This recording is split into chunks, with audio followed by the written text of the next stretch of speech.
Obrigado, Rodrigo. Boa tarde a todos. Vou iniciar também fazendo uma autodescrição.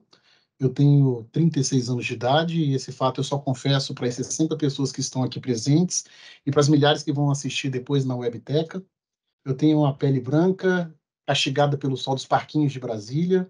Eu uso óculos retangulares. Meu cabelo, ou o que resta depois das entradas, é castanho claro. E o rosto não deixa esconder um discreto sobrepeso. A minha beleza hoje só é reconhecida pela esposa e pelos meus filhos porque tem 2 e 4 anos. Eu estou com um terno azul escuro, camisa e gravata na cor azul claro. A minha jornada no tribunal eu iniciei como técnico judiciário, eu trabalhei na 17ª Civil de Brasília, depois eu passei momentos maravilhosos no Sejusc JEC Brasília, que hoje é o 5º no VMEC, e consolidei meus aprendizados também em matéria criminal no gabinete do desembargador Silvânio. E aí lá no gabinete do desembargador Silvânio fui agraciado por Deus, né? E só Deus sabe o esforço que ele fez para que eu conseguisse a aprovação no concurso de juiz. E hoje, como juiz, eu tenho a honra de voltar à minha casa, né, ao Núcleo de Conciliação e Mediação e gerir o terceiro Nuvimec. Mas também foi uma alegria muito grande quando eu pude passar na qualidade de juiz lá no quinto Nuvimec, que era o Sejusc JEC, onde eu realizei inúmeras audiências lá como conciliador judicial. É, vou compartilhar aqui a tela com vocês. Vocês me informem, por gentileza, se conseguem visualizar, tá? Todos visualizam? Sim, professor, tá ok. Perfeito. Vamos lá, então. Conciliação e mediação como política pública. A conciliação e mediação é uma das responsabilidades da segunda vice-presidência. A nossa atual gestão conta com o desembargador Sérgio Rocha como o gestor principal. O desembargador tem o auxílio do Dr. Paulo Giordano, que é o juiz auxiliar, e na composição da segunda vice, a chefe de gabinete é a doutora Wiltse Cabral. Abaixo da segunda vice, cuidando especificamente dos braços da conciliação e mediação, porque a segunda vice tem várias atribuições, mas cuidando especificamente dos braços da mediação e conciliação, nós temos o Núcleo Permanente de Mediação e Conciliação, coordenado pelo Dr. Paulo Giordano, pela coordenadora doutora Carolina Franco e pela coordenadora substituta, a doutora Ana Carolina Fonseca. E aí, no guarda-chuva do NUPMEC, que está inserido na segunda vice-presidência, nós temos os NUVMECs, que são 6. São numerados de 1 a 5, e nós temos o NUVMEC FAM. Cada NUVMEC tem a sua parcela de responsabilidades.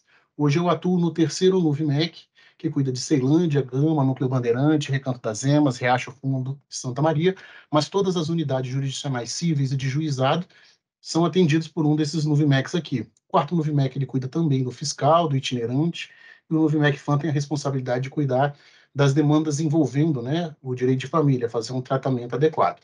E qual que é a atividade principal dos Nuvimecs? Os Nuvimecs têm a responsabilidade principal de realizar de maneira profissional, seguindo as técnicas estabelecidas pelo CNJ e pelo Manual de Mediação Judicial, após capacitação teórica e prática de seus membros. Os nossos profissionais são submetidos a um curso teórico e depois também atravessam uma etapa prática até a aprovação, e eles são responsáveis por realizar as audiências de conciliação e de mediação processuais e pré-processuais. A gente teria aqui muito a avançar nessa caracterização, mas o tempo é curto.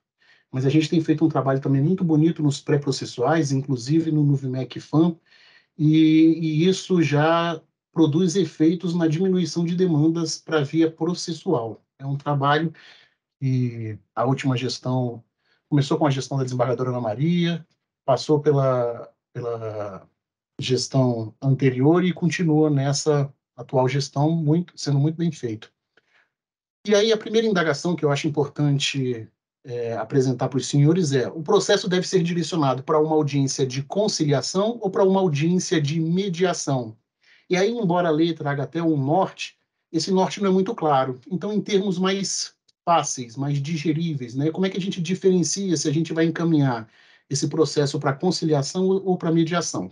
Naqueles casos em que os senhores vislumbrarem processos mais simples, como a maioria que nós pegamos em juizado, como relações de consumo, esses processos são resolvidos pela conciliação. Se o relacionamento entre as partes for eventual ou inexistente, como quando a gente contrata um plano de celular, né, isso também é resolvido pela conciliação. Se as audiências tradicionais, aquelas que nós conhecemos, são suficientes para cuidar daquela demanda, isso a gente vai enquadrar como uma audiência de conciliação. E quando a gente vai ter um cuidado maior, onde o processo é mais trabalhado e onde eu tenho profissionais que passam por um curso ainda mais severo, digamos assim, são os casos dos processos de mediação. Os processos de mediação são aqueles mais complexos e que exigem profissionais mais experientes. Esses processos, algumas vezes, precisam de várias sessões. Então, se eu preciso de várias sessões para ir trabalhando aos poucos com as partes, a gente está falando de mediação. E nos processos em que as partes continuarão se relacionando, exemplo, direito de vizinhança, né, uma briga em relação a um som alto e tudo mais, o adequado é que a gente indique esse processo de mediação para que a gente aprofunde a solução daquele conflito, tá? E todos os processos de família, naturalmente, por serem relações continuadas, também são tratados como processos de mediação. Então, essa distinção eu acho importante apresentar, justamente para que os senhores consigam depois entrar nos Nuvimex de cada um e verificar. Existe uma pauta específica para conciliação e uma pauta específica para mediação? Existe. Então deixa eu selecionar meus processos aqui, porque ao selecionar eu indico o profissional que estará habilitado para realizar aquela sessão. E aí eu queria trazer algumas reflexões para os senhores. Os Nuvimex, assim como as unidades de origem, são engrenagens de um todo, que devem funcionar bem para uma prestação jurisdicional melhor e mais eficiente. Percebam que a existência do Nuvimec não existe por si, assim como as varas de origem também não estão dissociadas de um corpo, né? O corpo do Tribunal de Justiça. E é importante que essas várias engrenagens estejam bem encaixadas e funcionem em conjunto, para que a gente consiga avançar e prestar essa jurisdição mais eficiente. E aí a reflexão que a gente precisa fazer é como é que estão as engrenagens dos nossos setores? O nosso setor, a parte interna do nosso setor, como é que está funcionando? Está funcionando perfeitamente? Ou a gente está tendo ranhuras, dificuldades, ruídos?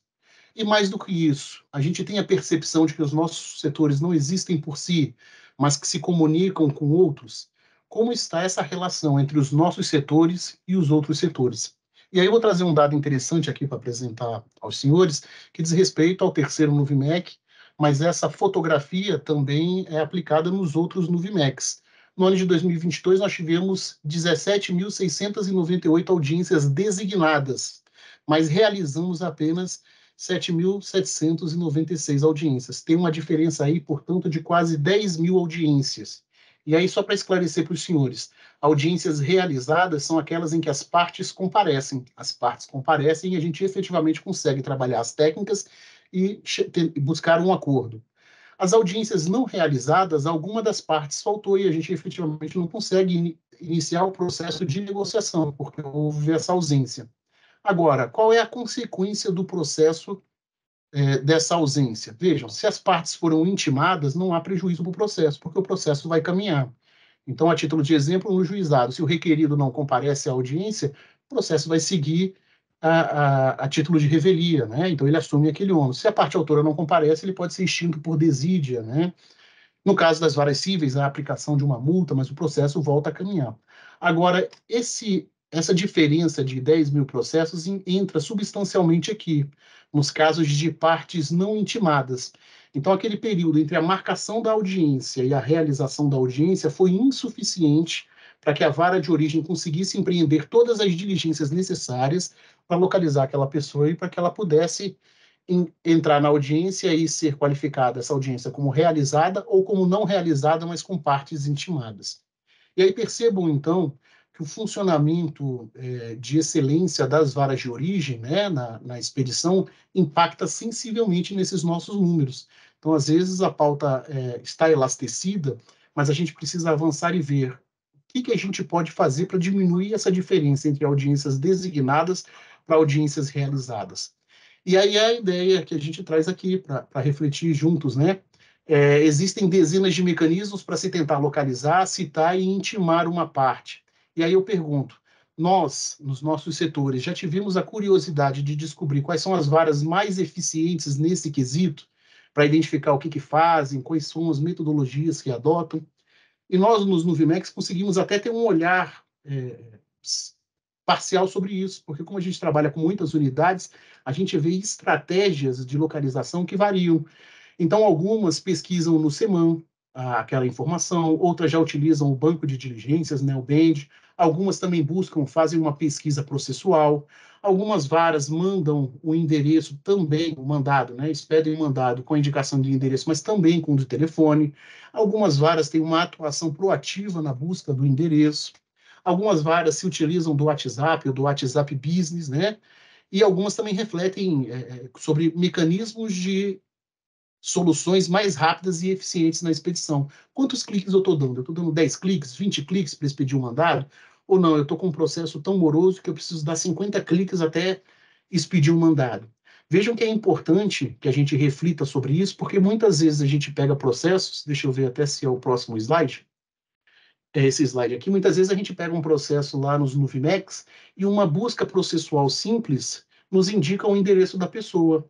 Nas nossas audiências, eu vou mostrar aqui para vocês, a gente tem o cuidado de anotar os dados das partes, né? E nas buscas processuais, a gente consegue ver também aqueles mandados que foram exitosos. Nesse caso aqui, eram mandados por aviso de recebimento. E aí eu consegui, em uma rápida busca, né? Quando eu vi que a audiência não aconteceria, eu coloquei, eu percebi que aquela pessoa poderia ser encontrada nesses outros processos, eu coloquei o nome dela na busca processual e identifiquei que ela tinha sido, pouco tempo antes, encontrada nesse endereço aqui. E aí, por fazer isso, eu consegui indicar para a vara de origem e, muito provavelmente, a minha audiência seguinte, ela foi realizada, ou ainda que não tenha acontecido, a parte foi localizada, o processo terá o caminhar dela regular.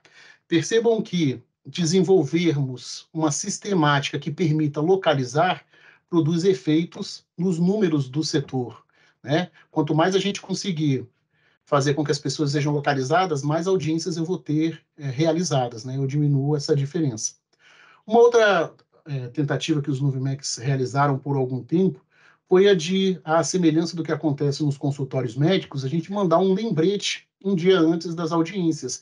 Vejam que isso aqui é uma mensagem por WhatsApp, não é uma mensagem que é redigida por completo todas as vezes, a gente utiliza mensagens rápidas e por meio dessas mensagens rápidas a gente complementa informações e entrega ao jurisdicionado não apenas dados precisos sobre a audiência dele, mas também encaminha para ele um manual sobre como acessar a reunião em PDF e encaminha também um vídeo para que o jurisdicionado consiga entrar nas sessões.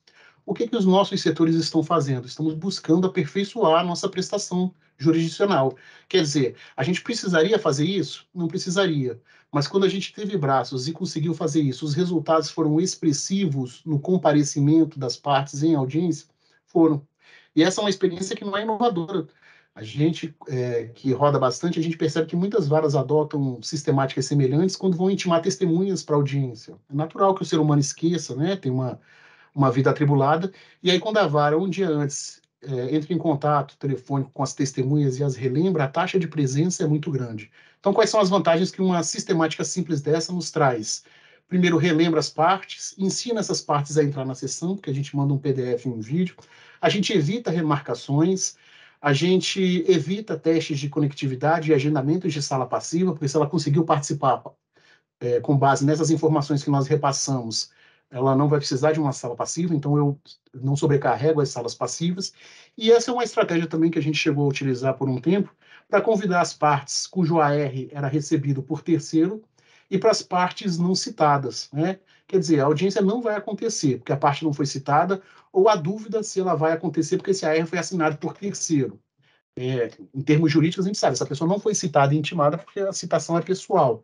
Mas será que, por ter recebido esse AR, esse terceiro, será que se a gente encontrar um telefone no processo e encaminhar, a gente não majora as chances dessa pessoa comparecer à sessão de conciliação?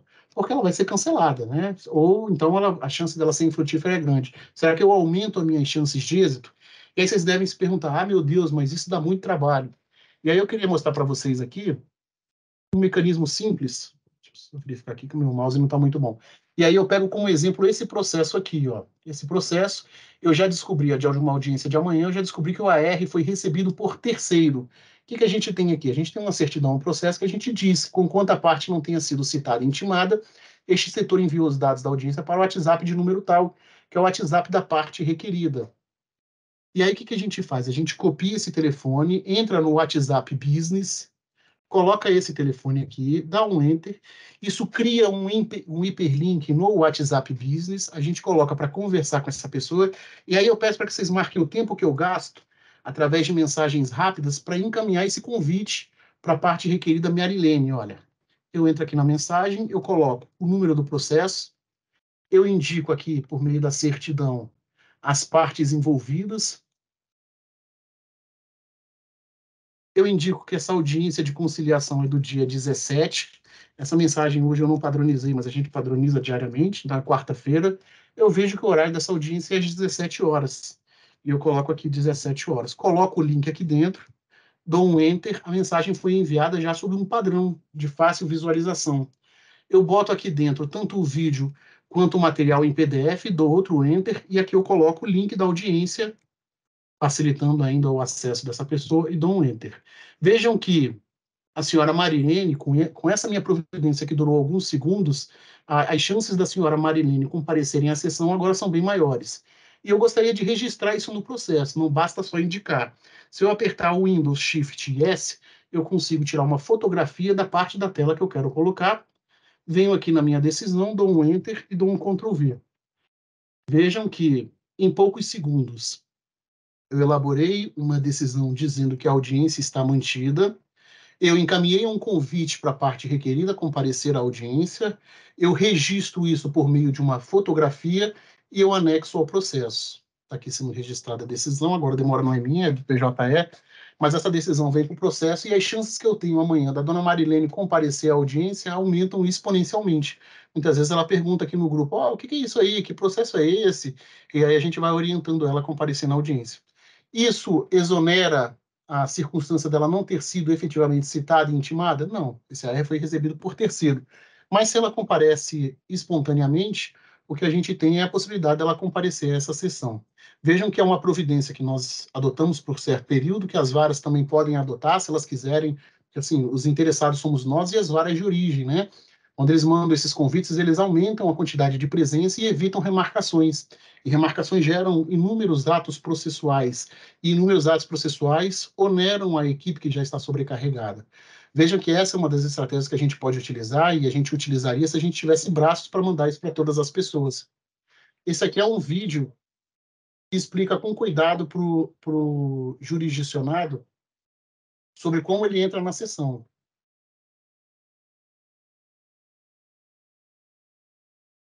Vejam que é um vídeo simples que a gente manda para as pessoas e, com isso, elas têm condições de entrar na sessão com mais facilidade. A gente está tratando de jurisdicionados que têm dificuldades. Percebam também que os nossos setores adotam algumas providências que não produzem efeitos para o nosso setor, os setores para os Nuvimex, mas que são fundamentais para as varas de origem. E aí o que a gente faz? A gente colhe os dados atualizados das partes no processo. Então, os senhores podem ter a segurança de que o registro feito na ata da audiência naquele dia tal é o registro fidedigno do quadro relatado ao nosso conciliador naquele momento. Então, muitas vezes, a gente faz buscas no processo e esses dados não são atualizados no processo, mas quando a gente joga aqui o nome, por exemplo, da senhora Josina, que vai ser testemunha, eventualmente, num processo de júri, a gente consegue saber que ela compareceu a uma audiência de um dos Nuvimex, e aqui tem todos os dados dela, inclusive a residência e o telefone de WhatsApp. Mais do que isso, nós temos o cuidado também de colher da parte o termo de consentimento de intimação para o WhatsApp. Qual é o efeito disso para o Nuvimec? Nenhum. Mas a nossa engrenagem não funciona por si. Nós compomos um todo, que é o Tribunal de Justiça. Isso aqui facilita para a vara de origem. Vocês viram como foi rápido eu mandar um convite. Se eu tenho mensagens padronizadas, eu boto algumas siglas e com isso eu consigo mandar alguma intimação para a vara e consigo registrar isso no processo. Nosso setor também não é responsável por indicar como é que se junta documentos no processo. Mas será que, já que nós estamos tendo contato com o jurisdicionado, não seria importante que nós fizéssemos isso? Assim como as varas de origem eventualmente também não o fazem, indicando, olha, entre em contato com o NAGE, compareça presencialmente ou não. Então a gente traz essa atualização de informação aqui também nas nossas atas. E aí a reflexão que fica é, onde podemos evoluir como setor e como tribunal? Vejam que a gente tem algumas ideias, a gente repassou para a segunda vice, isso está sendo analisado com os outros órgãos da alta administração, mas veja que são ideias simples com benefícios expressivos.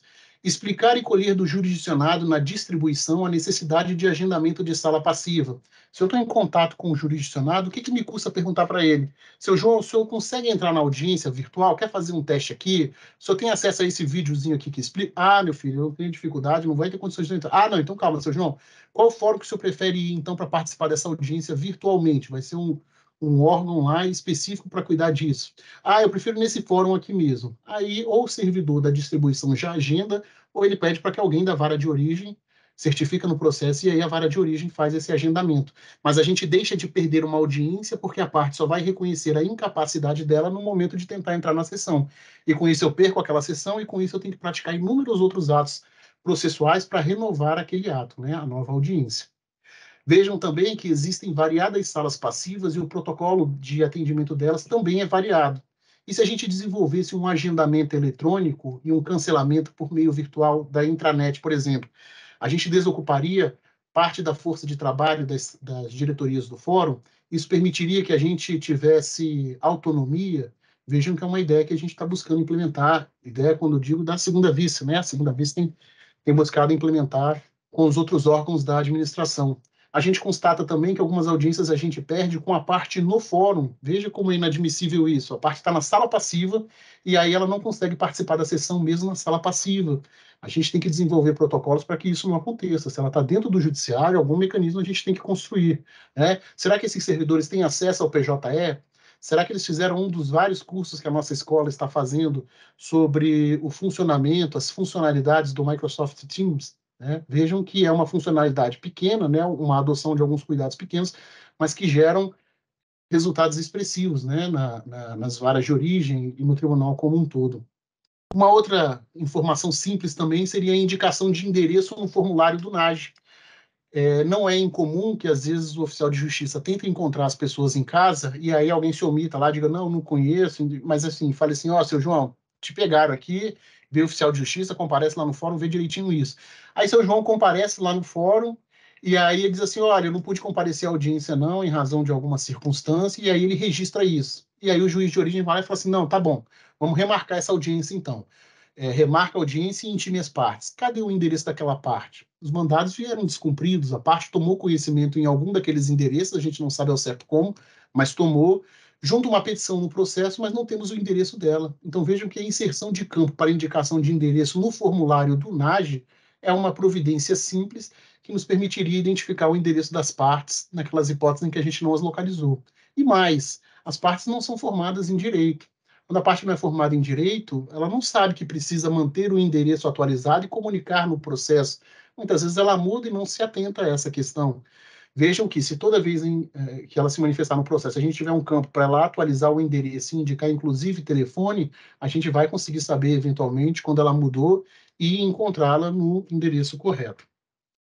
A questão dos dados atualizados nas atas é aquilo que eu mencionei, a gente colhe todos esses dados muitas vezes são relevantes nas buscas dos sistemas, a gente traz todos os dados atualizados, mas o que a gente tem percebido às vezes é que esses dados não são inseridos no PJE na vara de origem.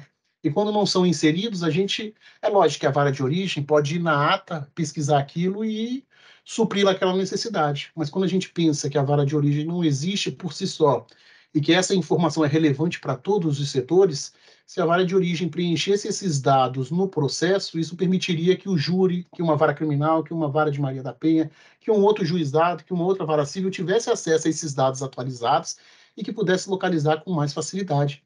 Percebam que até agora estou mencionando circunstâncias que fazem com que eu diminua aquela diferença entre audiências realizadas de audiências designadas para audiências realizadas. Quanto mais a gente consegue localizar essas partes, menos renovações processuais eu preciso fazer para conseguir realizar aquela audiência, porque ela vai ter que acontecer, né? A gente também trabalha com a ideia de termo de intimação por WhatsApp, eu até mostrei para vocês anteriormente. Me entristece particularmente quando eu vejo que a gente fez esse esforço para colher esse dado e muitas vezes a vara manda um AR para a pessoa e o AR gera um custo financeiro, ou pior, ocupa um oficial de justiça, né? A gente sabe que as necessidades são grandes, mas a gente tem uma limitação de pessoal, e aí o oficial de justiça muitas vezes vai no endereço sem necessidade e ele poderia simplesmente ter entrado em contato pelo WhatsApp, caso a própria vara não quisesse entrar em contato pelo WhatsApp, né? Então é importante se atentar para isso. Isso não é feito pro Nuvimec. O Nuvimec não intima, nem teria condições de intimar as pessoas, mas a gente tem esse cuidado, os Nuvimecs têm esse cuidado justamente pensando nessa ideia de que nós somos uma engrenagem de um todo, né? E essa orientação é uma orientação firme da segunda vista e do NUPEMEC. Vamos fazer bem feito o nosso trabalho, buscar sempre melhorar, mas vamos também pensar nos outros setores. Aqui eu estou dando um exemplo para vocês, e a indagação é: vocês conhecem o funcionamento do WhatsApp Business? Eu sei que muitos conhecem aqui, mas aqui a gente consegue, por mensagens rápidas, passar informações aos jurisdicionados que a gente demoraria e não faria com tamanha perfeição se a gente fosse fazer isso artesanalmente, uma a uma. Veja que com 2 cliques eu boto uma barra e o D de dúvida, eu já consigo dar um Enter e pedir para o meu jurisdicionado. Eu preciso entender o que o senhor precisa, mas para eu conseguir entender o que o senhor precisa, eu preciso saber o número do seu processo. Eu preciso ter acesso ao seu processo. Então, a gente já cria uma mensagem dizendo: me passa o número do processo. Ah, mas vai ser difícil ele ter. Então, me passa o nome completo e o CPF, que a gente tenta achar o seu processo. E a dúvida, qual que é a dúvida? Porque muitas vezes eles colocam lá e não especificam a dúvida. E aí, a partir disso, a gente consegue prestar um atendimento melhor. Houve uma mudança nos núcleos de atendimento ao jurisdicionado, há uma nova sistemática e a gente rapidamente, os Movimex rapidamente montaram uma nova mensagem, inclusive com hiperlinks, onde a gente clica e já tem acesso ao núcleo de atendimento virtual, onde orienta as pessoas a entrarem na sala, nos balcões virtuais, e aí tem vídeos explicativos, onde indica o e-mail. Então, a ideia, e essa ideia hoje está concentrada nos movimentos, mas a ideia é que a gente dissemine esse conhecimento, que mais pessoas se aproveitem disso, né? E por que essa reflexão? Como é que nós estamos nos sentindo, né? Alguém aqui tem uma rotina de trabalho elevada, termina o dia e as demandas continuam, e a gente se sente no final ainda cansado, com a bateria baixa. E a minha percepção é de que muitos aqui, inclusive nós do Nuvimex, também, em determinado momento, nos sentimos muito nessa situação, né? A gente trabalha, trabalha, trabalha e não consegue avançar. Então, a ideia é que a gente reflita sobre isso. E aí tem uma frase atribuída a Einstein que diz que é uma insanidade a gente continuar fazendo a mesma coisa e esperar resultados diferentes. Se a gente hoje não tem unidades eficientes, e existem unidades eficientes, o que essas unidades estão fazendo? O que elas fazem que é tão bem feito que faz com que esse processo seja mais rápido? E é interessante que a gente avalie isso. Então, o que eu proponho com mudanças para alcançarmos resultados diferentes que, inclusive, vão beneficiar os Movimex, a relação entre Movimex e as varas de origem e as diversas unidades do tribunal? E a reflexão é: nós somos hoje aproximadamente 10 mil mentes nesse Tribunal de Justiça, e a gente precisa desenvolver com urgência uma inteligência e uma colaboração coletivos. Isso não é uma invenção minha, isso eu, inclusive, aprendi numa palestra do Dr. Jaider, da 10ª Vara Civil de Brasília, mas a ideia é essa. Mas o que é inteligência coletiva? E aí hoje eu não preciso nem fazer muito esforço. Eu coloquei aqui no chat GPT, ou seja, me valendo da tecnologia, e consigo trazer hoje com o coração mais tranquilo uma definição mais completa do que é inteligência coletiva. A inteligência coletiva exige a tomada de decisões em conjunto, porque elas estão mais aprimoradas, a resolução de problemas a partir de várias mentes, a gente consegue identificar pormenores, outros pormenores, e com isso trabalhar problemas complexos com mais detalhes. A ideia de inovação, a gente precisa avançar. A gente tem a escola trabalhando muito bem esses cursos sobre como utilizar o Office 365 com eficiência, de que forma isso produz efeitos, né, nas nossas unidades, a ideia de aprendizado organizacional, a ideia de eficiência, a ideia de a gente produzir, cada ano que passa a gente consegue produzir mais com menor esforço, mas existe alguma estratégia que a gente precisa adotar para que isso aconteça. Então, a minha sugestão aqui hoje é que a gente busque se afeiçoar às tecnologias. As tecnologias facilitam nossas vidas. Hoje eu trabalho, por exemplo, com o To-Do, Microsoft To-Do. Nós trabalhamos nos setores aqui com Excel, com o Planner. Estamos conhecendo e nos aprofundando nas potencialidades do Microsoft Teams. Cada potencialidade dessa nos traz eficiência em alguma das nossas atividades, e com isso a gente consegue produzir mais com menos esforço. A inteligência artificial também veio para ficar. A minha sugestão é que a gente passe a utilizá-la bem. A minha sugestão é que a gente busque soluções que melhorem as metodologias dos trabalhos realizados em todas as áreas do tribunal, que a gente verifique quais são os setores que estão produzindo mais e, nessa troca de experiência, busque ajuda com eles. Eu não teria, seguramente, se eu não fosse juiz titular, o menor constrangimento de visitar todas as varas cíveis, ou juizados, ou varas criminais, e pescar com eles. Eu mesmo sentar lá com vocês: pessoal, o que vocês estão fazendo aqui, o que vocês estão citando, como é que vocês estão fazendo? Existem outras formas, e essa troca de ideias me proporcionaria um modelo de trabalho que seria de excelência, porque juntaria todas as potencialidades de todas essas unidades. A gente também tem que se valer da nossa escola. A nossa escola tem feito um esforço incrível na produção de cursos internos, né? Ainda que não sejam externos, vamos buscar para fora, né? Por fora do tribunal, outros cursos, ou então pedir para que o tribunal ministre esses cursos. E a ideia é essa, vejam, a gente pode criar um curso de melhores práticas na expedição, onde a gente vai reunir aí os 30, 50 expedidores do tribunal e eles vão trocar ideias e vão montar um curso para a gente. Pessoal, se vocês fizerem assim, a chance de localizar a pessoa é mais rápido. A gente tem que entender as funcionalidades do PJE para organizar as varas, como isso nos beneficia, como nós podemos ser mais eficientes, né? Conhecendo as particularidades do PJE. É uma etiqueta usada de uma forma, de outra forma? Como é que é estruturado os processos a partir desse novo PJE? A ideia de sistemas do tribunal, a gente tem uma lista aqui gigantesca de sistemas. E aí eu desafio, porque eu sou o primeiro a reprovar nesse quesito, quem é que conhece a potencialidade de cada um? E a potencialidade que eu digo, quem é que conhece 80% ou mais das opções que esses sistemas nos fornecem para localizar pessoas, para localizar ativos. Vejam que a gente pode sugerir para que a escola nos forneça cursos específicos. A gente pode reunir essas mentes brilhantes que já trabalham com esses sistemas, que vão nos dar dicas valiosas. E aí, para encerrar, eu ainda estou aqui no finalzinho do meu tempo, para encerrar, um curso que foi muito importante para mim foi esse curso à distância de Gestão Processual e Inovação em Unidades Judiciárias, Técnicas, Ferramentas e Metodologias para um Judiciário de Alta Performance. É ministrado pelo Dr. Fabrício Lunardi.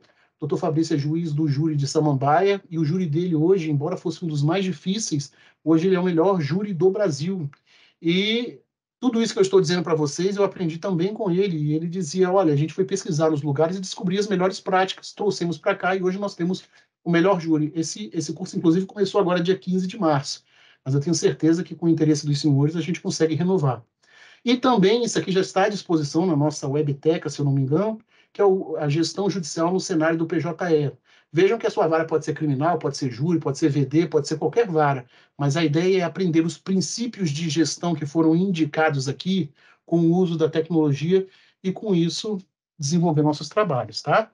Então, resumindo, eu apresentei aqui rapidamente os nossos setores, aquilo que a gente busca, essa ideia de construir uma engrenagem em conjunto para dar maior eficiência a todos os setores do tribunal, e eu falo, então, para que a gente trabalhe junto. Podem contar com a gente, trabalhar junto com a segunda vice-presidência, com o NUPEMEC, com os Movimex, e agradeço a todos pela atenção. Tá? Passo a palavra agora à nossa doutora Lília Simone, que é do NUJURES, que é o Núcleo de Justiça Restaurativa. Doutora Lília, a doutora tem a palavra, e eu encerro aqui a minha participação agradecendo.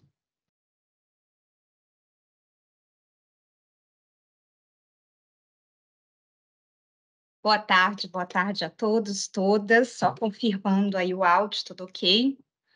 Bom, começo então fazendo minha audiodescrição. Eu sou uma mulher branca, não vou falar a idade, Davi. Tenho cabelos acobreados, estou vestindo uma blusa goiaba com gola, com um colar colorido. Ao fundo eu tenho uma parede com tijolinhos. Hoje eu completo 20 anos de magistratura, exatamente hoje, dia 16 de maio, 20 anos que tomei posse como magistrada, mas também fui servidora da casa, fui técnico, fui analista, fui oficial de justiça. Tenho muito prazer de compor esse tribunal e hoje poder falar aqui para vocês, então é uma satisfação enorme. E vou muito rapidamente, vou até iniciar aqui o meu tempo, falar muito rapidamente da justiça restaurativa, e aí buscar aqui trabalhar a organização da justiça restaurativa no nosso tribunal e o fluxo, né, perante a justiça restaurativa, mas para a gente começar é necessário dar aí uma introdução sobre a justiça restaurativa, o que não é tarefa fácil, em especial nesse limite de tempo. A justiça restaurativa está em construção, há autores que falam que é uma prática em busca de uma teoria, então buscar uma delimitação para a justiça restaurativa é algo que compromete, inclusive, tudo que ela representa, mas aqui, para os fins do tribunal, tudo que eu vou falar é acerca da justiça restaurativa no sistema de justiça, já que a prática restaurativa hoje tem sido, né, considerada até uma filosofia de vida, né, pensar um novo olhar nos próprios relacionamentos, porque, em verdade, nós estamos conectados com tudo e com todos, e os nossos comportamentos derivam dessa conexão, de onde nós estamos, de como nós nos portamos. Então, tudo que eu vou trazer aqui para vocês, eu trago com esse olhar para o sistema de justiça, ressaltando que a justiça restaurativa não se limita a isso. Eu gosto de deixar claro porque nosso trabalho de sensibilização sobre a justiça restaurativa nos coloca diante dessa necessidade de não limitarmos essa construção que é tão rica, que está em desenvolvimento. Vou compartilhar aqui alguns slides que não são maravilhosos como Davi. Depois eu vou pegar uma aula só sobre confecção de slides, Davi. Fenomenais, inclusive. Deixa eu só buscar aqui onde está o meu material para a gente começar, então, a apresentação, e aí eu só peço a confirmação de que está tudo ok. Sim, conseguimos ver. Então, falando da justiça restaurativa, nesse primeiro momento, nós não temos exatamente uma legislação tratando da justiça restaurativa, e há uma discussão, inclusive, sobre isso, né, projeto de lei sobre a justiça restaurativa, e os riscos de uma legislação fechada que vá limitar, né, a aplicação da justiça. Mas nós nos pautamos na Resolução 225 do CNJ, que traz a justiça restaurativa como uma política pública no sistema de justiça, e que preza pelo diálogo entre as partes. Então, vamos trabalhar o novo olhar para o conflito e, a partir desse novo olhar para o conflito, estabelecemos aí locais adequados para esse diálogo que tem por objetivo entender as necessidades dos envolvidos e, a partir disso, buscar uma reflexão que traga uma responsabilização daqueles que, num contexto social, têm a sua parcela de contribuição em tudo que acontece. Nós estamos conectados com tudo e com todos, é preciso refletir sobre as nossas próprias ações. E na justiça restaurativa, nós criamos um espaço seguro em que as partes têm possibilidade do diálogo, né? Então, esse diálogo é algo importante de destacar. É um espaço de encontro onde o diálogo tem também, encontra também a escuta ativa. E com isso é possível refletir sobre as próprias ações, buscando uma autorresponsabilização. Na justiça restaurativa, nós trabalhamos também o empoderamento da vítima e da própria comunidade, trabalhando aí o senso de comunidade. Um conflito, ele abala não só aqueles envolvidos, mas abala o núcleo onde ele está inserido, abala a própria comunidade. Daí que o tratamento da justiça restaurativa é um tratamento que não se limita àquelas partes envolvidas no conflito, mas que tem esse olhar para o senso de comunidade, buscando aí a reparação dos danos, a recomposição do tecido social rompido com o conflito e a assunção de compromissos futuros. No campo do sistema penal, nós trabalhamos o conflito como uma prática delitiva. E o delito, ele atinge não só as partes, não só o suposto réu, o suposto autor do fato e a vítima, mas o próprio tecido social.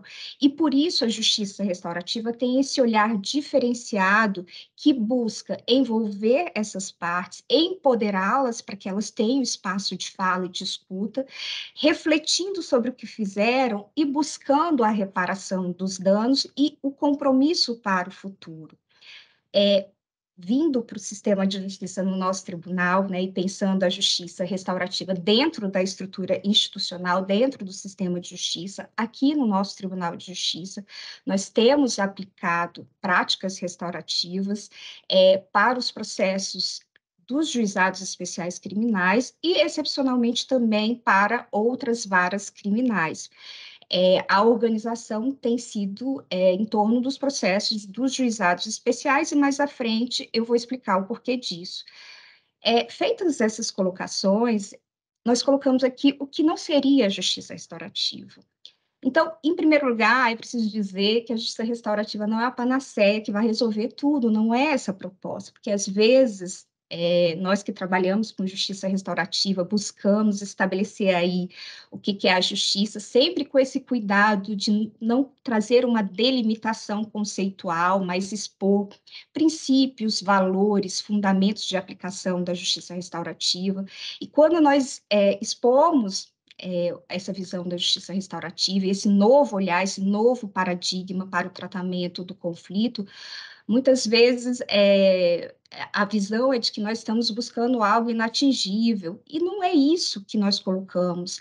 A justiça restaurativa não vai resolver todos os problemas sociais, mas busca um novo olhar para os conflitos, entendendo, sobretudo, que o conflito é parte da nossa vivência em sociedade. O conflito existe e nós não vamos buscar extinguir da sociedade o conflito, mas um olhar diferenciado para esses conflitos. Então, a justiça restaurativa não é propriamente busca por perdão, por reconciliação entre as partes. Nós não tratamos a justiça restaurativa necessariamente como um substituto do processo penal, tanto que técnicas restaurativas, métodos restaurativos, essa busca por um acordo restaurativo não exclui a possibilidade de um processo no sistema de justiça tradicional.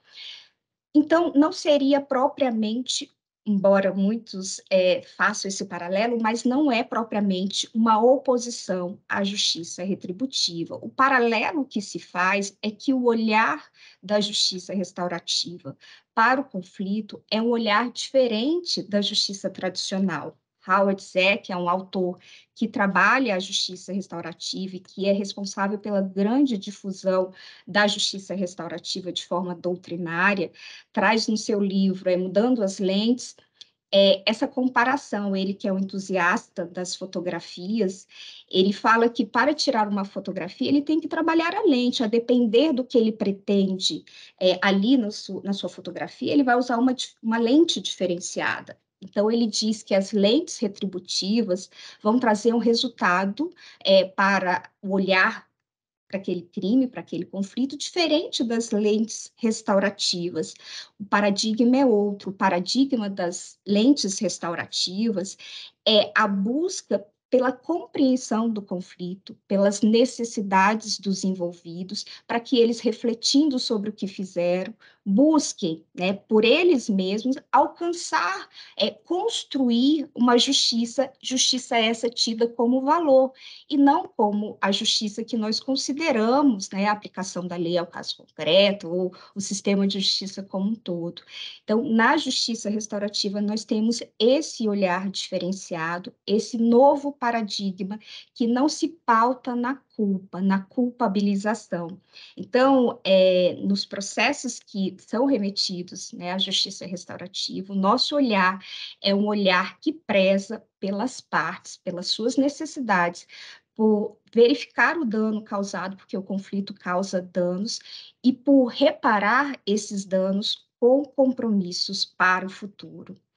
Nesse quadro, eu faço, então, essa diferenciação aqui do que é conciliação, fazendo a diferença, né, esse paralelo da conciliação e da justiça restaurativa, e lá no âmbito da justiça restaurativa, nós temos a figura do facilitador, esse facilitador que se difere do conciliador. Então, na justiça restaurativa, a preocupação é com as pessoas e não propriamente com o conflito, o que significa que nós não buscamos um acordo que vai colocar fim ao processo, isso é uma decorrência do que é buscado. Na justiça restaurativa, o facilitador busca o diálogo entre as partes, facilitar esse diálogo, porque são essas partes envolvidas que vão construir a solução que atenda às suas necessidades, né, e que trace aí planos para o futuro, inclusive com reparação do dano causado.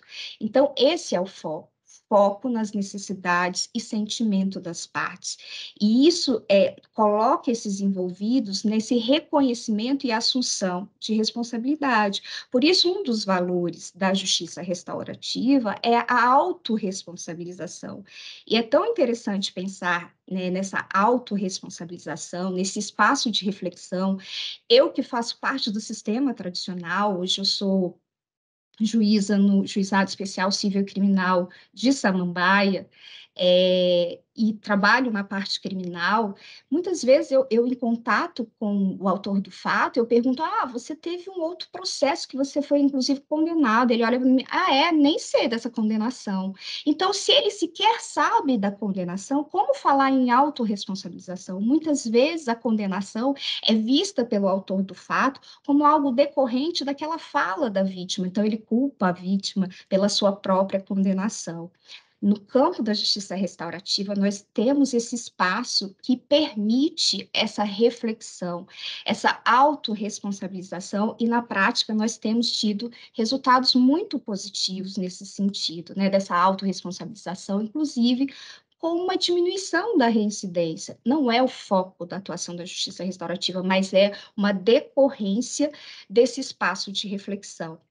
Vindo, então, para o campo prático, né, para a gente entender a organização da justiça restaurativa no Tribunal de Justiça do Distrito Federal, hoje eu sou coordenadora, eu assumi recentemente, foi no final de 2022 que eu assumi o Núcleo de Justiça Restaurativa, na coordenação do núcleo, eu e a colega Simone, tendo aí a Nadine e a Ana Paula como coordenadoras técnicas.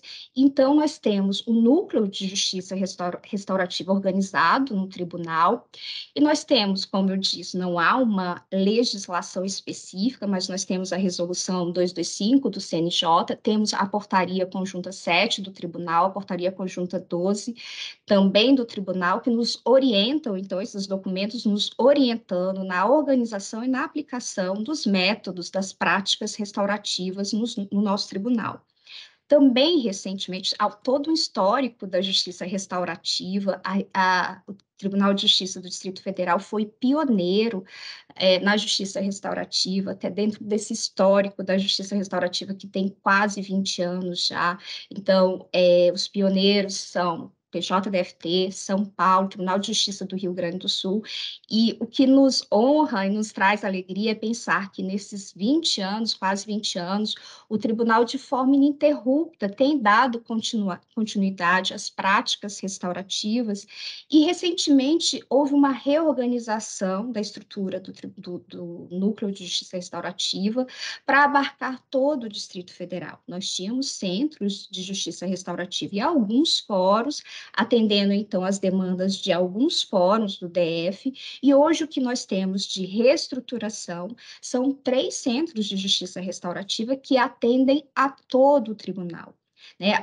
E aí, aos juizados especiais criminais de todo o Distrito Federal, e, excepcionalmente, nós temos atendido a crimes de competência da vara criminal, com a vontade de sensibilizar colegas, juízes e todo o tribunal, servidores, e promotores também, defensores, todos aqueles que atuam no sistema de justiça, para que compreendam o que é a justiça restaurativa, de modo a permitir que haja uma expansão da justiça restaurativa dentro do nosso tribunal. Então, aqui eu trago a organização da justiça restaurativa no TJDFT. Nós estamos, né, dentro daquela organização que o Davi colocou, né, junto à segunda vice-presidência. E aí, o NUJURES é o Núcleo de Justiça Restaurativa, hoje eu coordenando, a colega Simone como coordenadora substituta. E aí, no NUJURES, temos Nadine como coordenadora técnica e Ana Paula como sua substituta.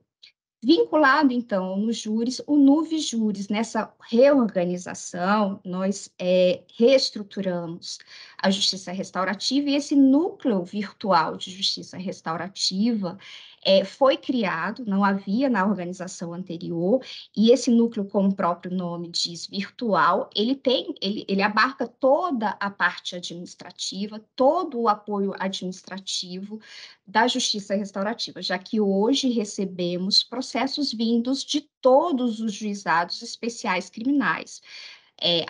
Houve um convite, né, que foi feito a todos os colegas dos juizados, e aí todos aqueles que quiseram aderir, porque não é uma fase obrigatória, aqueles que quiseram aderir à justiça restaurativa, eles têm a possibilidade, então, de encaminhar os processos para o núcleo virtual de justiça restaurativa, que organiza toda essa parte administrativa, inclusive fazendo aí a organização das sessões, das pautas de sessões, os convites realizados.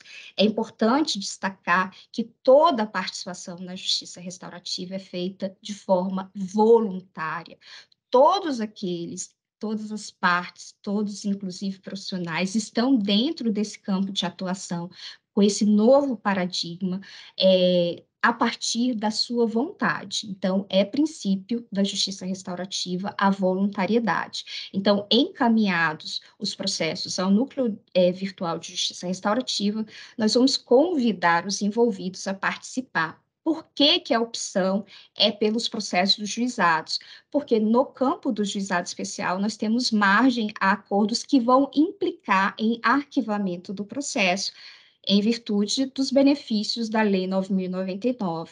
E isso é importante mencionar porque também é princípio da justiça restaurativa a informação completa a ser dada à parte. E quando vamos informar sobre o procedimento, entre as informações, é preciso destacar que é possível que haja o arquivamento em decorrência daquele acordo.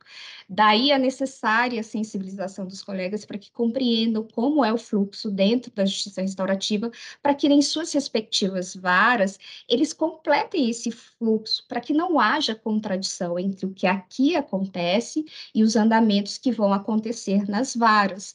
As varas remetem ao núcleo, o núcleo faz essa parte administrativa inicial no Novijures, organiza a divisão entre os 3 centros de justiça restaurativa.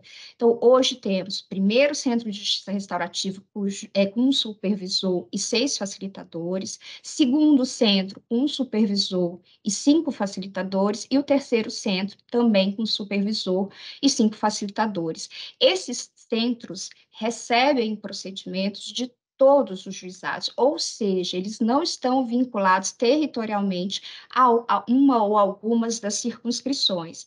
O Novijures, recebendo todos os processos dos diferentes juizados, fará essa distribuição entre os 3 Novijures. E aqui eu faço um fluxo, ficou pequenininho, mas eu vou tentar aqui explicar como que acontece, então, o fluxo dos procedimentos vindos ao NuJures. Saem das suas respectivas varas, são encaminhados aos NuJures, e aí as respectivas varas têm o controle da organização, quais os processos que elas querem remeter ao juizado, nos júris. Eu, por exemplo, que sou de um juizado, eu tenho um critério de seleção, eu não remeto todos os processos dos juizados, eu tenho um critério de escolha. Então, por exemplo, processos que envolvem vizinhos, familiares, em que esse acordo restaurativo vai surtir efeitos para o futuro, são esses prioritariamente escolhidos. Então, escolho o processo, remeto ao núcleo de justiça restaurativa e, chegando ao núcleo, vai para a caixa do NuJures, né, no PJE, e aí o NuJures fará esse contato com a vítima. Então, se consegue o contato com a vítima, vai ser indagado da vítima se ela tem interesse em prosseguir com o processo. Se ela disser não, vai ser certificado nesse processo e aí vai ser remetido para a vara de origem, porque esse não vai ter um significado para fins de arquivamento do processo.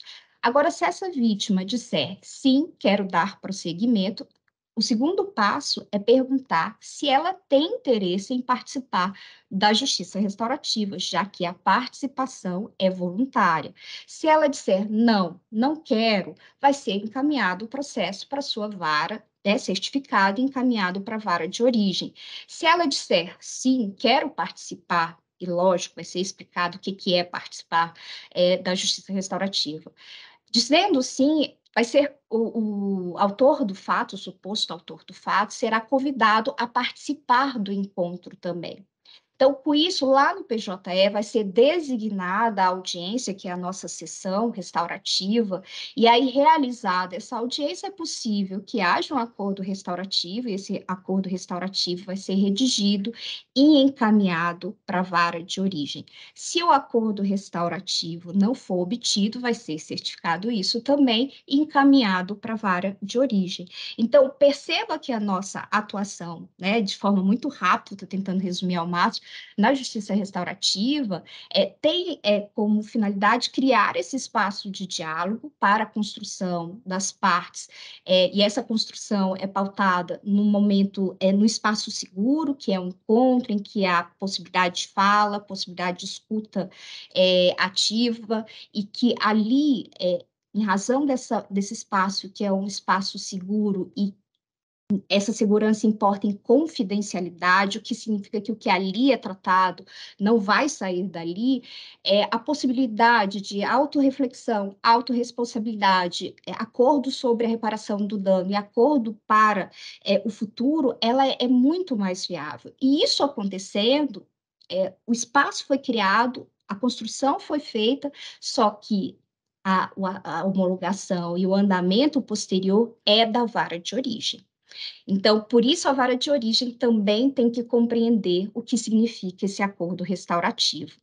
Então, premissas básicas são os facilitadores que prioritariamente fazem e realizam as sessões restaurativas, né? E também, como o Davi colocou, o curso de capacitação é um curso extenso com todo um conteúdo necessário para habilitar, né, essa pessoa como facilitadora. As audiências hoje são virtuais como regra, pode ser que, dado o caso, essas audiências aconteçam presencialmente. Há uma busca pela padronização, nós temos uma padronização e buscamos, junto às varas de origem, sensibilizar, né, os juízes, diretores, para que compreendam essa padronização da atuação da justiça restaurativa em todos os juizados especiais criminais, para que todos sigam esse mesmo fluxo.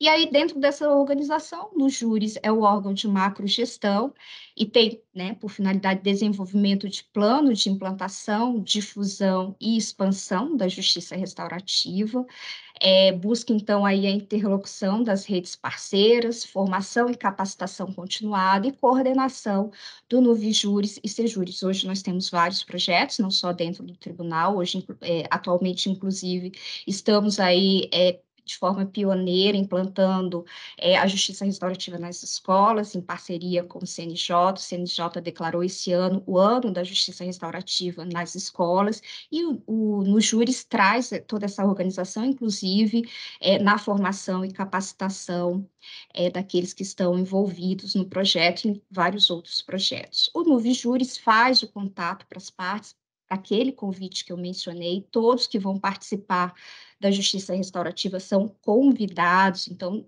existe toda uma organização, planejamento para que, inclusive, o documento enviado, se for documento, se não for ligação, for documento, que esse documento venha na forma de convite. Também é o Nuvijúris que faz a gestão dos estagiários, confecção diária da pauta única, né, centralizando essa parte administrativa e colocando para os sejúris o que é prioritário, o que é tratar as partes nas sessões restaurativas, então eles não têm essa parte administrativa.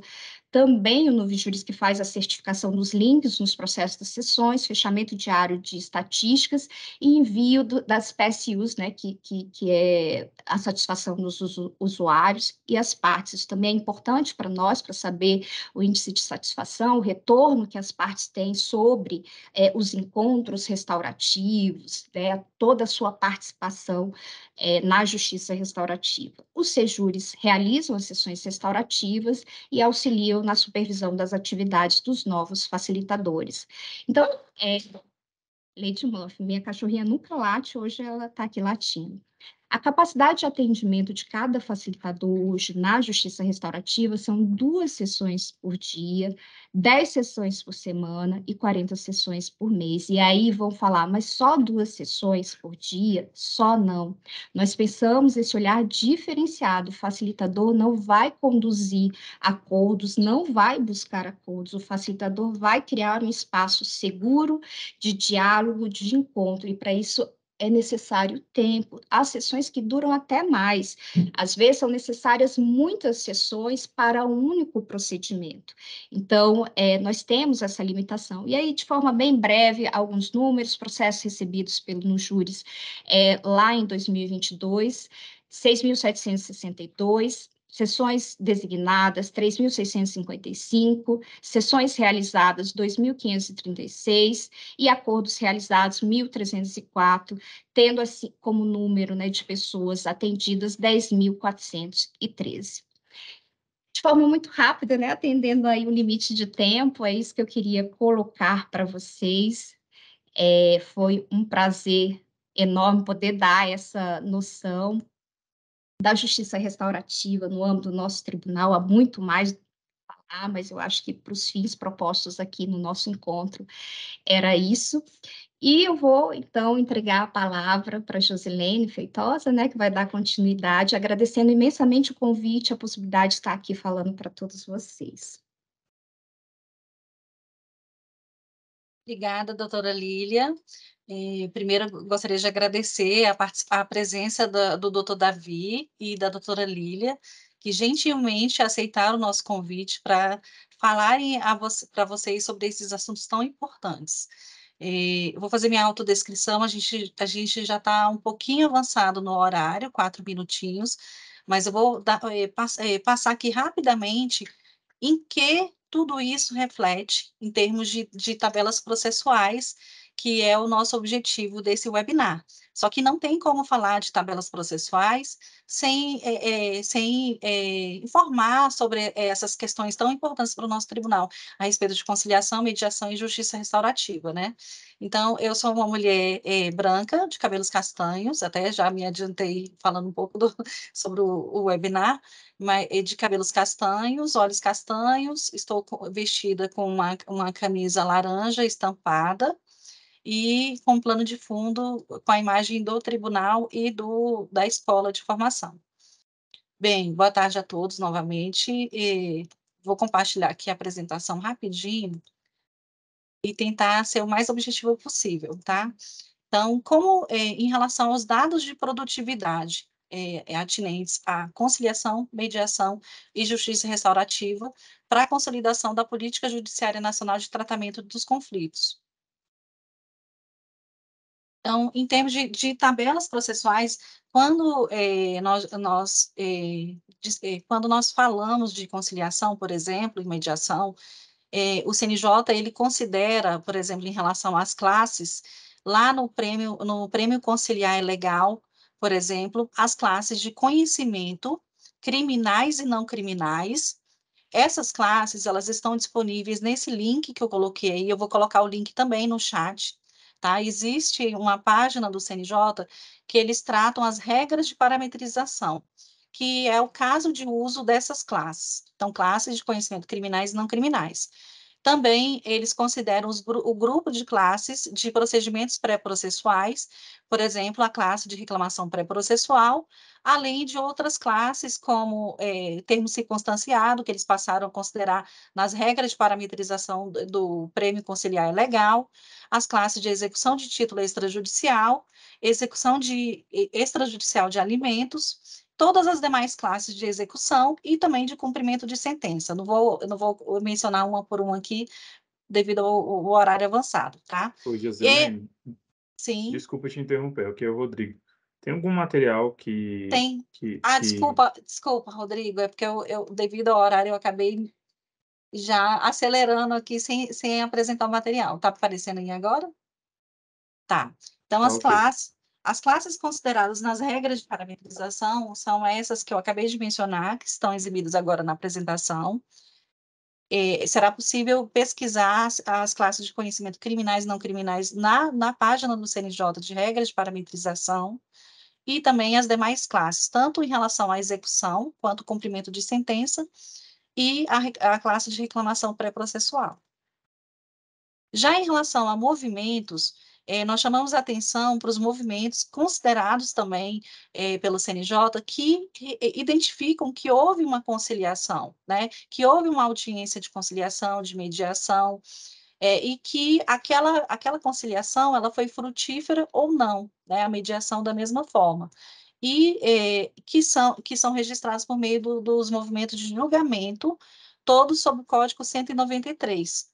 Então, por exemplo, quando um processo ele está lá no juízo e ele será realizada, de fato, a audiência de conciliação, então o juízo previamente já tinha designado a audiência de conciliação lá na agenda, por exemplo, do Nuvimec, e ele coloca o processo lá na tarefa de aguardar a audiência, e no momento na véspera ali da audiência, ele encaminha o processo para o Nuvimec por meio, e com isso, essa movimentação processual é gerado o movimento de remessa. Então, o CNJ, por exemplo, ele observa especificamente esses movimentos de remessa, recebimento, tanto no Sejusc quanto do Sejusc. Quando o processo tem esses movimentos de remessa e a audiência de conciliação foi registrada também, e se identifica que no processo que a audiência foi realizada por um Sejusc, por um Movimec, né, e não no próprio juízo. Então, por exemplo, se o processo tivesse o registro só da audiência, sem essas remessas, o CNJ identifica que aquela audiência de conciliação foi realizada na própria vara, tá? No próprio juízo. E os movimentos de julgamento super importantes, fundamentais, para identificar que houve, por exemplo, a homologação de um acordo, né? Então, os movimentos de homologação de acordo também, eu coloquei aqui quais são todos considerados nas regras de parametrização pelo CNJ. Em relação às tarefas, nós temos aqui as tarefas de distribuição, porque no quarto e quinto Novimex, eles recebem, por exemplo, audiências já designadas no momento da distribuição, diferente de quando o processo ele já estava no juízo e o próprio juiz quem designa a audiência lá no meio do trâmite processual, designa a audiência, por exemplo, na agenda do Novimec. A tarefa de aguardar audiências e a tarefa de realizar audiências, essa é utilizada, por exemplo, tanto pela vara, quando ela própria realiza audiência de conciliação, quanto pelos Novimecs, quando realizam as audiências. E as tarefas de minutar sentença e registrar sentença. Por que todas essas tarefas? O que isso tem a ver com esse assunto? Porque os movimentos, eles são registrados, principalmente o movimento de servidor, eles são registrados nessas tarefas, né? Vocês não veem o movimento em si, só percebem quando ele é gravado no processo. Diferente dos movimentos de magistrados, que ficam disponíveis nas tarefas lá do magistrado de minutar a sentença e registrar a sentença, e ele seleciona qual é o movimento. Não é um registro automático. Além dessas tarefas todas, como o doutor Davi bem explicou, existem várias ferramentas de tentar localizar qual o endereço da parte ela está de fato sendo localizada.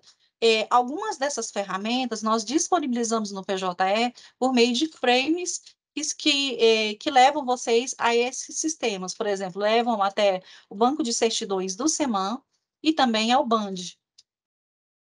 E a tarefa de dar ciência às partes, que é quando o próprio juízo faz a intimação das partes para as audiências. Onde isso tudo reflete? Então, tudo começa lá naquela questão, digamos assim, teórica e prática, né, dos núcleos de conciliação, mediação e justiça restaurativa, são registrados com esses dados das tabelas processuais e, consequentemente, esses registros refletem, por exemplo, no índice de conciliação do Justiça em Números. Trouxe aqui quais são os movimentos a título exemplificativo das sentenças homologatórias e também decisões homologatórias. Eu trouxe esse movimento, mesmo ele estando inativo, atualmente ele está inativo da tabela do CNJ, mas nós solicitaremos a reativação dele, porque nós observamos a necessidade dele no registro, por exemplo, nos acordos, nas execuções fiscais. E as sentenças e decisões terminativas, que são todos os movimentos sobre o movimento, são todos os movimentos sobre o Código 193, com exceção dos embargos de declaração, em relação aos movimentos de julgamento.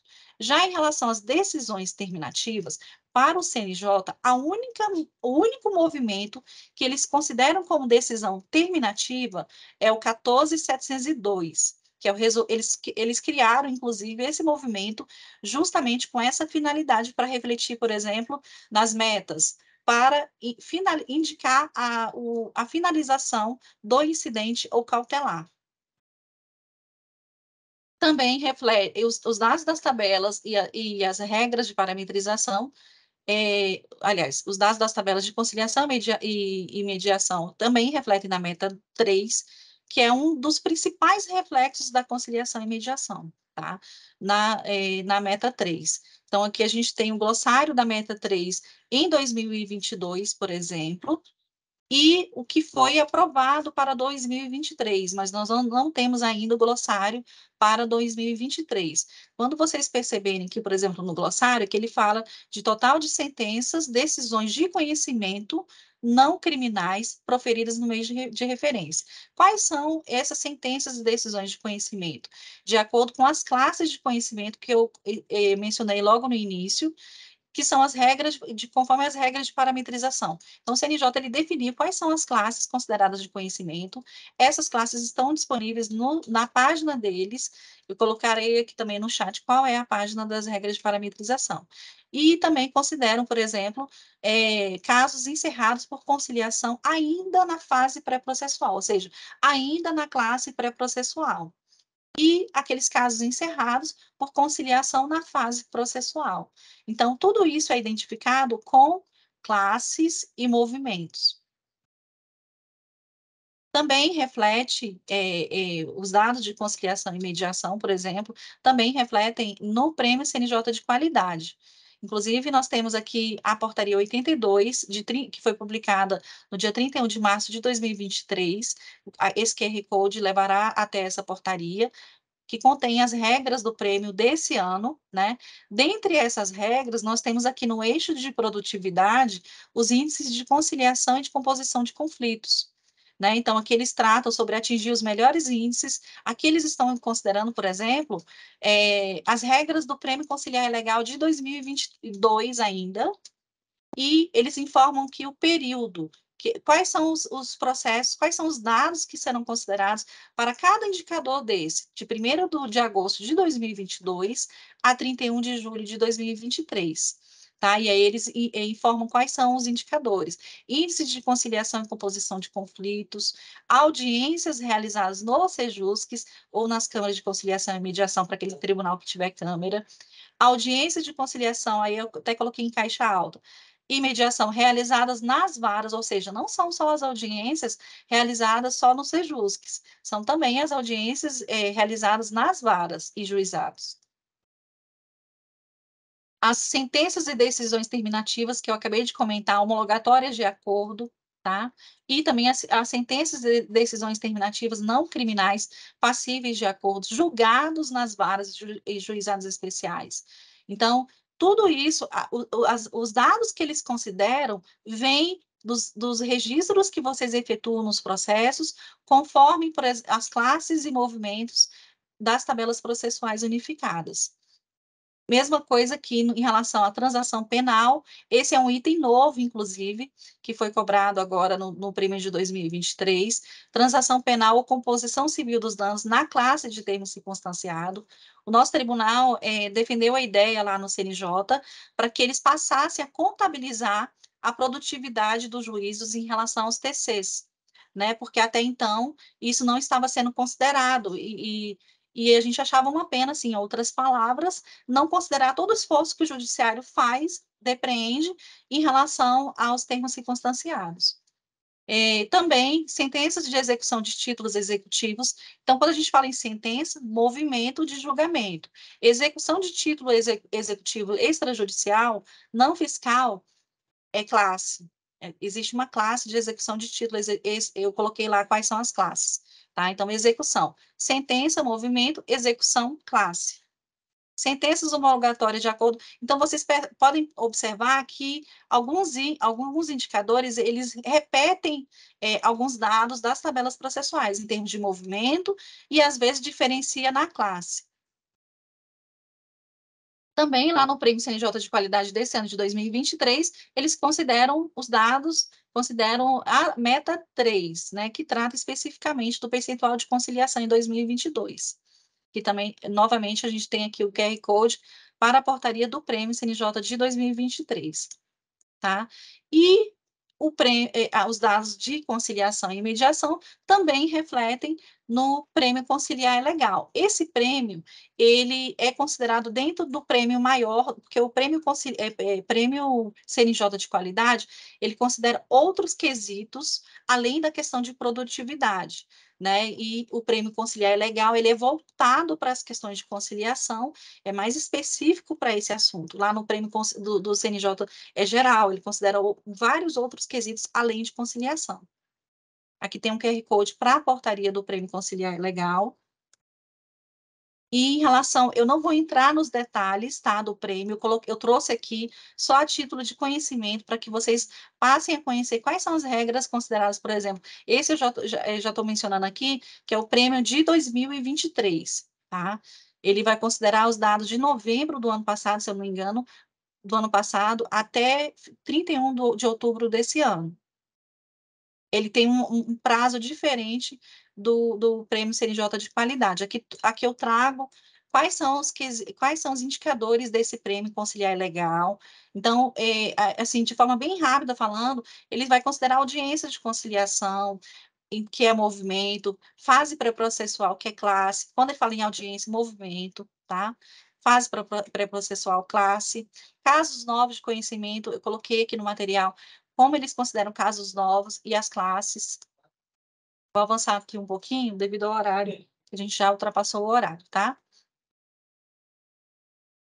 E já indo para o assunto de justiça restaurativa, nós temos aqui uma ilustração do fluxo do trâmite processual, né, que a doutora Lília colocou em relação aos processos, por exemplo, processos que estejam tramitando no juizado criminal, quando o juízo pode remeter o processo ao novis juris, este recebe, além desse trâmite, o juízo faz a homologação do acordo. Então, lá diferente do VIMEC, que a homologação do acordo pode ser realizada por um juiz do NUVIMEC, nos processos remetidos dos juizados criminais ao NUVIJURIS, que homologa o acordo é o juiz do próprio juízo da vara, tá? Do juizado criminal.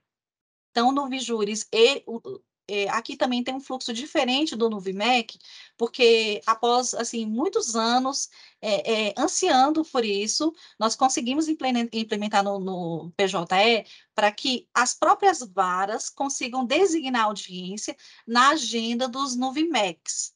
Antigamente tinha aquela bagunça que as varas tinham que remeter o processo, até na época do processo físico, remeter o processo para o Sejusques na época, só para designar audiência. Já há algum tempo, se eu não me engano, uns 2 anos, nós conseguimos disponibilizar a agenda dos NUVIMECs diretamente para os juízes marcarem. Isso a gente ganha agilidade no trâmite processual. No NUVIJURIS, a gente ainda não conseguiu fazer isso. Então, os juizados criminais precisam remeter o processo para o NUVIJURIS designar a audiência, designar a sessão restaurativa. Tá? Então, eles designam a sessão restaurativa, encaminham para o Sejures, que realiza a sessão. E depois, o NUVIJURIS devolve o processo para o juizado criminal. Com isso tudo, em termos de tabelas processuais, o que nós temos para identificar que houve uma sessão restaurativa?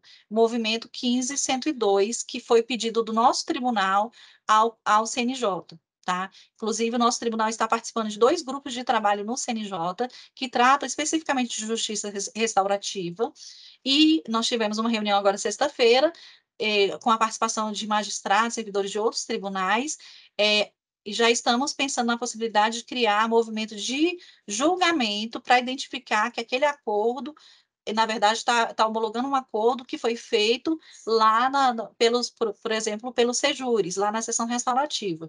Ou, então, virão novidades em relação à sessão restaurativa em termos de tabelas processuais por aí.